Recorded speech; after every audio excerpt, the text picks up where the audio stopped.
is the meaning of belief? Our Parashat Lech-Lecha, discusses the subject of faith perhaps more centrally than any other parsha in the Torah. We're introduced in this week's parsha to the character who introduced monotheistic faith to the world, Avraham Avinu. Avraham is told, Lech-Lecha ma'artzecha u'moladetecha, leave your house in the name of belief in one God. What does it mean to believe? Where does Abraham's belief come from? Where do we find our belief? There's a very important question at the very, very start of the story of our parsha.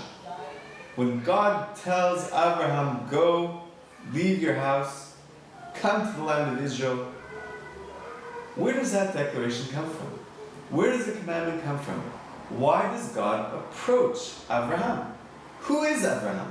We know nothing about him. And this is strange because just in last week's Parashat Noach, we have a long description of the credentials that Noach shows for being chosen to be saved from the flood. Noach ish tzadik tamim haya b'dorotav et Elohim alach Noach. Noach walks with God.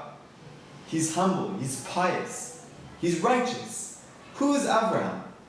The first mention of Abraham is when God tells him to leave, but why? Why is he chosen? And this is a question which the commentators struggle with. Why was he chosen? Where does his faith come from? What are his merits to be the forefather not only of our nation, but of the monotheistic belief? This is a character who changed, who transformed cultural belief for all of eternity, for all of history, for all of time. Who is this man? Why was he chosen? And to understand this, we have to understand the source of belief. You know, the Rambam in Hilchot Avodah Zarah, when discussing the sources of idolatry in the world, the Rambam discusses Abraham's spiritual journey that he underwent. And he gazed at the stars, and he gazed at the world, and he wondered, where does it all come from? It can't be that it just appeared. It must have some source. There must be some source of power to all the powers that exist here in our world. And he gives a lengthy description of the process that Abraham underwent. The only problem with that is that there's no mention of it in the Torah itself.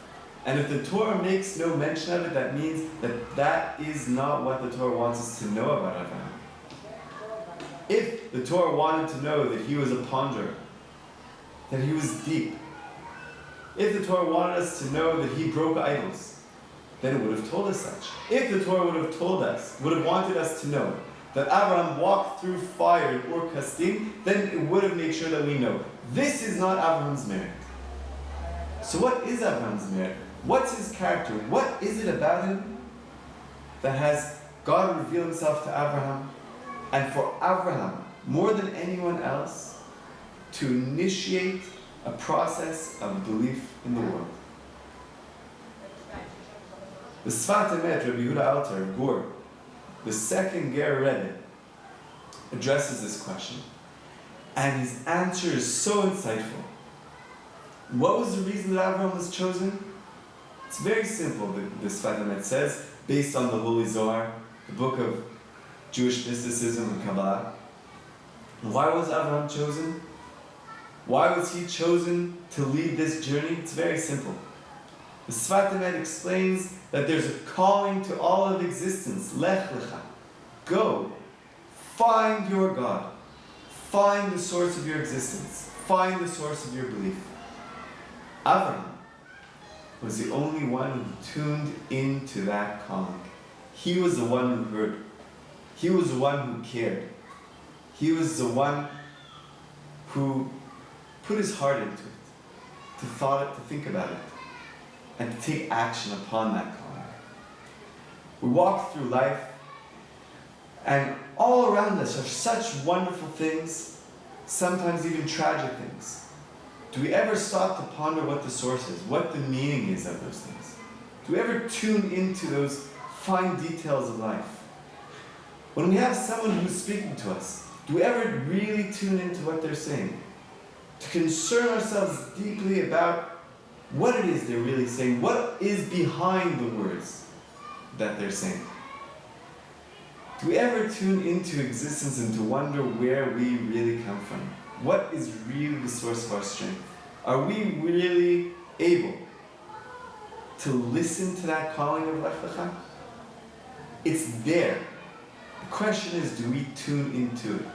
You know what's fascinating about belief? Belief is not just having a worldview.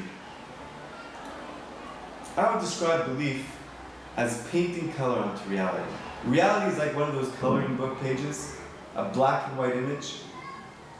Belief is the color which you fill into that page. What interpretation do you give? What meaning do you give it? What's its source? What's it there for? Where is it going? What's the ideal that we wish for it to reach? And it's not just in vain that in Hebrew the word emunah, belief, and omanut, art, they are very similar, they come from the same root. Because emunah, belief, is about looking at reality and tuning into the calling that screams out from all of existence, Lech-Lecha. It's there for a purpose. You have a purpose. We all have a purpose. Let's listen to that purpose. Let's grasp that belief and hear how God calls to every single one of us, Lech-Lecha. There's something unique that we all have to do. Shabbat Shalom.